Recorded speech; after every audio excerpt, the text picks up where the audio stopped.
Hello everyone. In this English episode, our focus will be on English conversation. Listening to English conversations is a crucial part of enhancing your English language skills, as it can help you improve your listening, speaking, and comprehension abilities. Our topic today is the significance of English speaking skills in school education.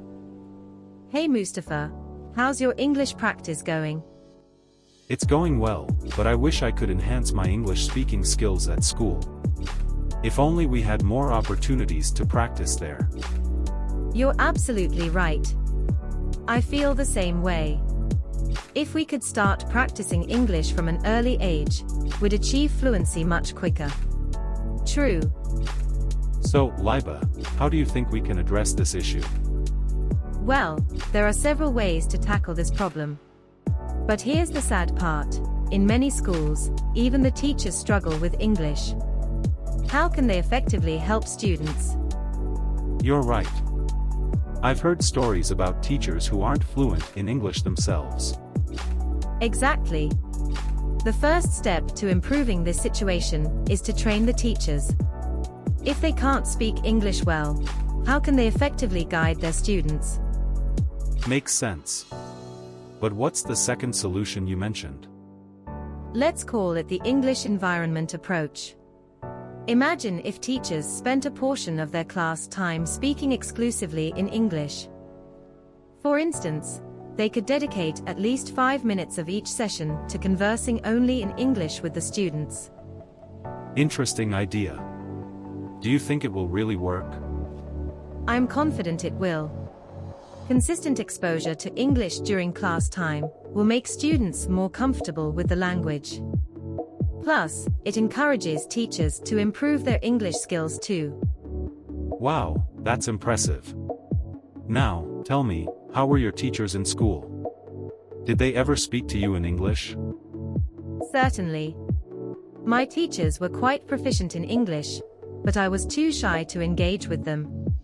Sometimes the teacher would converse with me in English, but I'd get nervous every time. It's funny, I used to dislike English back then. Ha! Seriously? I can't believe it. Look at you now, you're so good at English. Thank you. I had to practice a lot, and I'm still learning, you know. Why did you dislike English initially? Well, one day my father and I were at the market, and we bumped into one of my teachers, a friend of my father's. He asked me a question in English, and I couldn't understand it. I felt so embarrassed in front of my father that it made me dislike English. But later, I realized I was wrong. What an amazing story. So, what did you do afterward? I decided to change my perspective.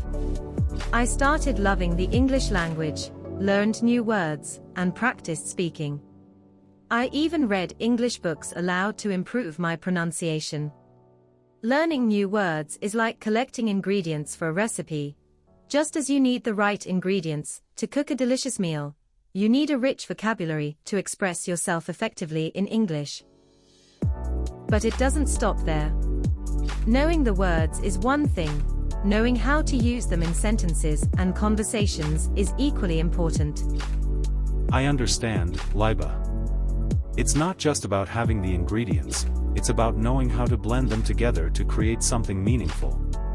Similarly, mastering English involves not only learning words but also understanding their context and using them appropriately.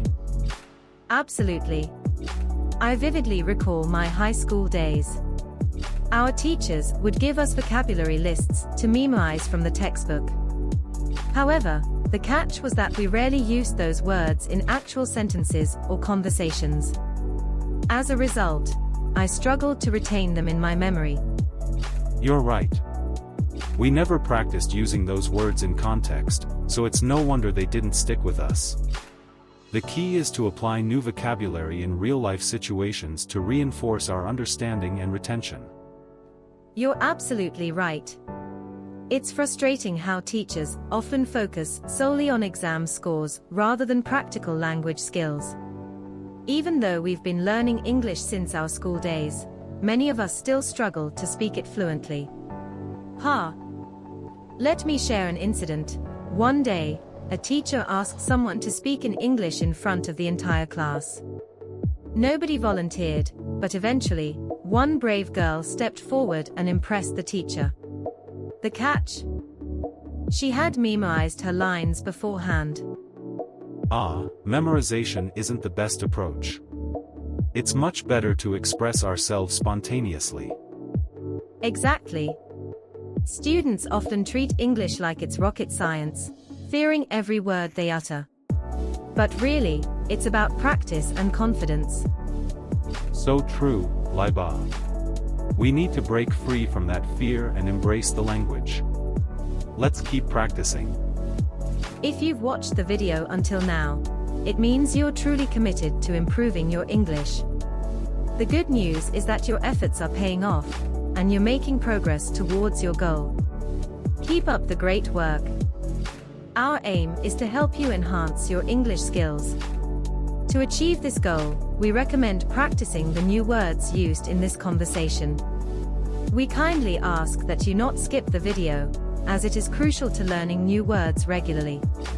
Consistent practice is essential for improving your vocabulary and overall language proficiency. Let's work together to improve your English. Our sentence: we need to break free from that fear and embrace the language.